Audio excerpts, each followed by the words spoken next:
అందరికీ నమస్కారం. Welcome to ప్రజాక్షేత్రం. వైసీపీని జగన్మోహన్ రెడ్డి గారిని ఓడించడానికి పొత్తు ఒక్కటే సరిపోదా? పొత్తు పెట్టుకున్నాం కదా ఇక అయిపోయింది అనుకుంటే కుదరదా? గెలుపు మాదే అనుకుంటే తిరిగి వైసీపీ గెలవడం ఖాయమేనా? వైసీపీ ప్రభుత్వం, వైసీపీ నాయకులపై టీడీపీ చేస్తున్న స్థాయిలో తీవ్ర వ్యతిరేకత ఉందా అనేది ఇప్పటికీ అనుమానమే. దానికి తోడు టీడీపీ జనసేన కూటమి ఇరు పార్టీల కలయికతో ఒక్కటయ్యే ఓట్లను, కలిసి వచ్చే కాపు ఓట్లను మాత్రమే ఆధారంగా చేసుకుని వైసీపీని ఢీకొట్టాలనుకుంటే అది సరైన వ్యూహం కాకపోవచ్చు. అదే సమయంలో గత ఎన్నికల్లో కాపులకు పెద్దపీట వేసిన వైసీపీ ఈసారి కాపులు ఎక్కువగా టీడీపీ జనసేన వైపు ఉండే అవకాశం ఉండడంతో ఈసారి ఎన్నికలకు బీసీలకు పెద్ద ఎత్తున సీట్లను కేటాయించడం ఇప్పటి వరకు వైసీపీ ప్రకటించిన అభ్యర్థులను చూస్తే తెలుస్తుంది. అందులోనూ బీసీలలో అతిపెద్ద సామాజిక వర్గంగా ఉన్న యాదవ సామాజిక వర్గానికి వైసీపీ ఎక్కువ ప్రాధాన్యత ఇస్తున్నట్టు కనిపిస్తుంది. గతంలో కంటే భిన్నమైన రాజకీయ వ్యూహాలు, సామాజిక వర్గాల మేళవింపుతో వైసీపీ అధినేత జగన్మోహన్ రెడ్డి గారు సిద్ధమవుతున్నారు. వైసీపీ చేస్తున్న సామాజిక వడపోత ఏ స్థాయిలో ఉందంటే, ఆయా స్థానాల్లో ఎంతటి బలమైన నేతలు ఉన్నా, సొంత సామాజిక వర్గ నేతలు ఉన్నప్పటికీ ఆ స్థానాలను బీసీలకు ఇవ్వాలనుకుంటే ఏమాత్రం రెండో ఆలోచన లేకుండా బీసీలకు సీట్లు కేటాయిస్తున్నారు.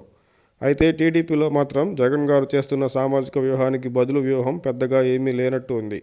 తాజాగా ప్రకటించిన టీడీపీ తొలి జాబితాలో దాదాపు 15 మంది చంద్రబాబు గారి సామాజిక వర్గపు నేతలే ఉండడం, ఆ దామాషా ప్రకారం కాపులకు సైతం సీట్లు లేనట్టుగా కనిపిస్తుంది. ఇదే అంశాన్ని వైసీపీ బలంగా ఎన్నికల్లో ప్రచారం చేసే అవకాశం స్పష్టంగా ఉంది. ఇప్పటికే ఎస్సీ, ఎస్టీ, ముస్లిం, క్రిస్టియన్ మైనారిటీల్లో బలమైన ఓటు బ్యాంక్ కలిగి ఉన్న వైసీపీకి బీసీలలో సైతం ఓటు బ్యాంకును మెరుగుపరుచుకునే క్రమంలో విజయం సాధిస్తే కేవలం టీడీపీ జనసేన పొత్తు ద్వారా కలిసి వచ్చే ఓట్లతోనే ఆశించిన ప్రయోజనం పొందడం అంత సులువు కాదు. ఇప్పటికీ వైసీపీకి పార్టీలకు అతీతంగా సంక్షేమ పథకాల లబ్ధిదారులు మద్దతుగా ఉన్న మాట వాస్తవం. అయితే ఎగువ మధ్యతరగతి విద్యావంతుల్లో అభివృద్ధి, దోపిడీలపై చర్చ జరుగుతున్నా పక్కా ఓట్ల రాజకీయం, సామాజిక వ్యూహాలతో వెళ్తున్న వైసీపీని అభివృద్ధి లేదనో, దోపిడీ జరిగిందనో చెప్పి ప్రజలను పూర్తి స్థాయిలో టీడీపీ తమ వైపు తిప్పుకోగలదా అనేది ప్రశ్నగానే ఉంది. 2019 ఎన్నికల్లో గత 5 ఏళ్లలో అభివృద్ధి చేశామని చెప్పిన టీడీపీ, 10 ఏళ్లుగా తెలంగాణను అభివృద్ధి చేశామని చెప్పిన బీఆర్ఎస్ ఓడిపోయిన చరిత్ర మన ముందే ఉంది.